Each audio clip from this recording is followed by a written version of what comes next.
آدم از مایش سالنه بدیم. باشه بریم. با چی؟ این چیه؟ یمونتا تخم مرغ با سرکه با مایش باید دادم. شیشه و یه دونه در میگه. باشه شروع کنیم. یواش تخم مرغ یواش اینو باید کج کنی. بذار توش یواش. آها حالا در سرکه رو باز کن.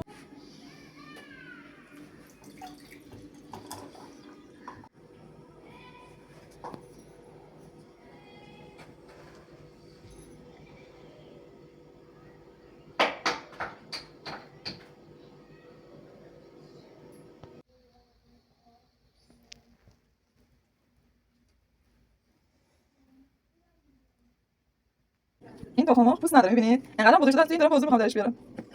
بذار. وای خدا. شبیه یه توپ شده هیچ پوستی هم نداره. بالاخره تخم مرغمون. نکن رایا. این از تخم مرغمون.